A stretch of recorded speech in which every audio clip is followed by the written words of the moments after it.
another standard deck tech that we have for this episode. We're going to check on a variance of a white-based aggro deck, or we can also say that it is of Celestia green-white, or we can basically conclude that it is the current Bant tricolor deck that we call it. This is the result from a recent MTG League done in Magic the Gathering Online, which was played by Rana Jin Chan Chi Wat. Okay, so just to mind the name, we call it the Bant Aggro, or we can call this as the recent from the streets. That was the Maestros, or the brokers. Those are the Bant. We're in. It's not only going to curve out with just utility creatures, but also having to go with the late game with creatures such as Kyrie, Titan of Ministry, some huge spells with Quibium of the Hunt, and Legion Angel perhaps, and maybe even Focus Para. So we can go check through each of the creature components as well as the spells used, and also the sideboard choices for this particular list, which I think was very successful under current standard metagame, which it was a participant. So we go with the possible 2-drops, which we have 12 copies. We have the Gala Greeters, basically a utility 2-drop with Elf, which you can put up +1 counters, create a tap creature token, and gain new life if needed.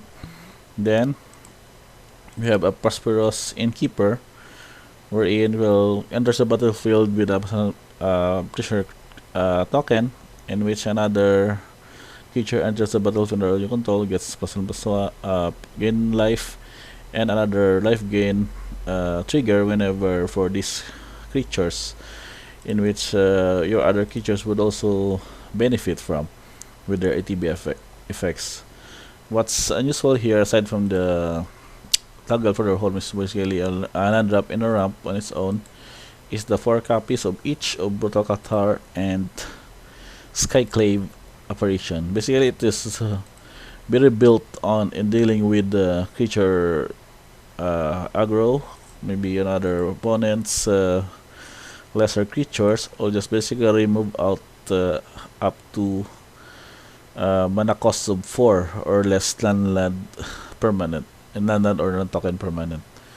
So basically, it is having these 8 copies is more of, I think, as a semi-responsive approach, but I'm not pretty sure that it has gained several targets, even if it's going to curve out, starting with the Gala Greeters maybe, or Innkeeper up to this card, and maybe in the late game also having good targets to remove and dealing the best damage or alpha strike in the setup. So we check on Falco Packweaver. So when it enters the battlefield, it will shield counter. It's a 4-cost 3/3 flying trample. So you may look at the library at any time, and you may cast spells from the top of the library by removing a counter from a creature you control, in addition to playing its other costs. So basically, you can remove a certain counter from it, another +1/+1 counter, but as we check, we don't really have aside from Gala Greeters, we don't really have other creatures that can have +1/+1 counters on them, or any other type of counters in may. So basically, I think this is just an option for having to cast through the top of the library.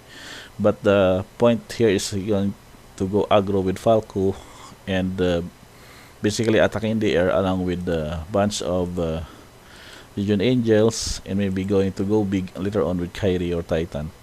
So we also check on Gnarled Professor, wherein it's a 4-cost 5/4 trample.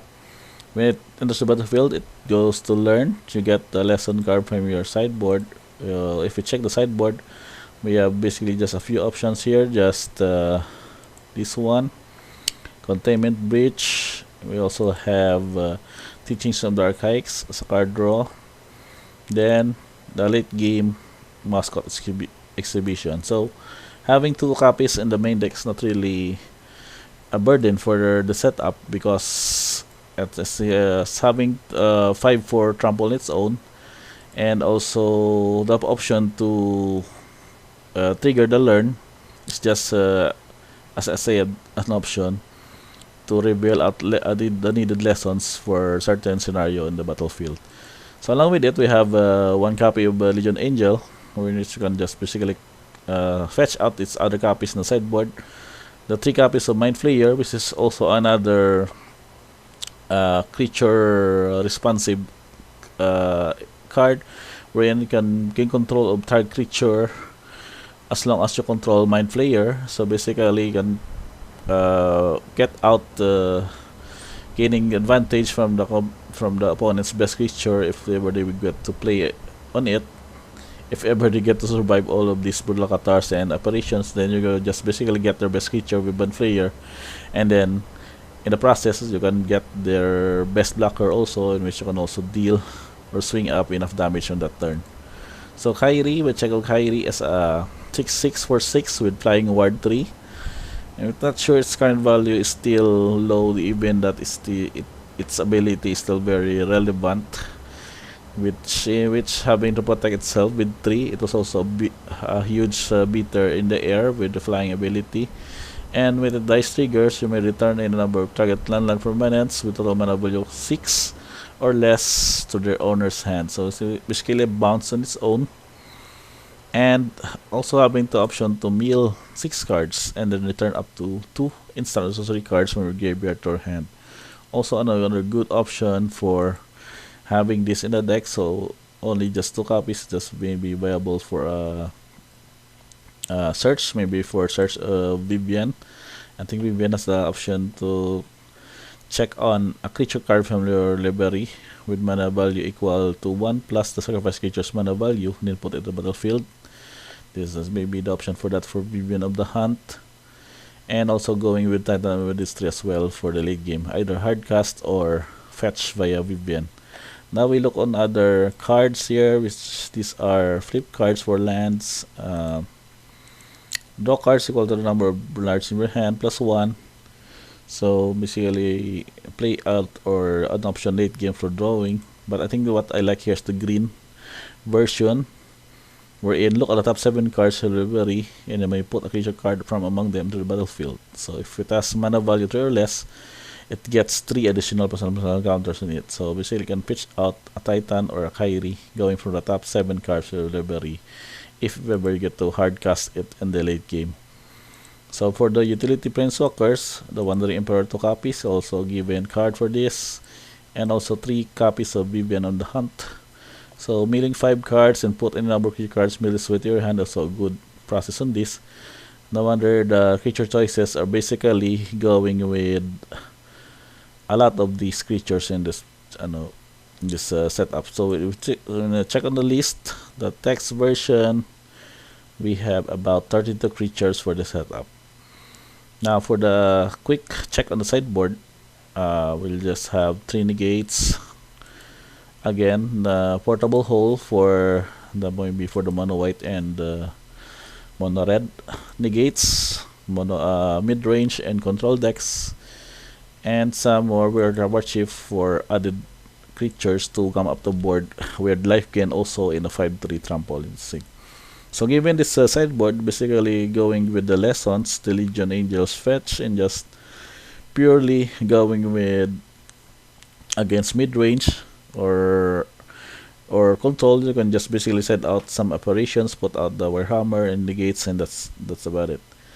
For aggro, you can basically cut out some expensive spells such as maybe some Kairi. You can cut out 3 of these along with the Titan and maybe a Vivian, and go with portable hole to defend against their aggressive start. So overall, I think this is also get a great choice for a deck which you can add if you were going to go grow grinding in MTGO or MTG Arena, wherein most of the compo aren't that really expensive. Maybe just the Emperor and Titan. I think basically just Emperors in the setup, and maybe just the lands for mana fix. But since given that if you're already a regular grinder for Arena, then you can basically convert some of your wild cards to these lands to go for the mana fix. So overall, that's about it for this deck. I do hope you've tried this in your daily grind in those two platforms. If you do, you can just ping me away for some updates or maybe some suggestions on the creature choices as well as other relevant matters for this deck. So again, thank you for this watching this standard deck for this series of Capenna standard, and until the next time.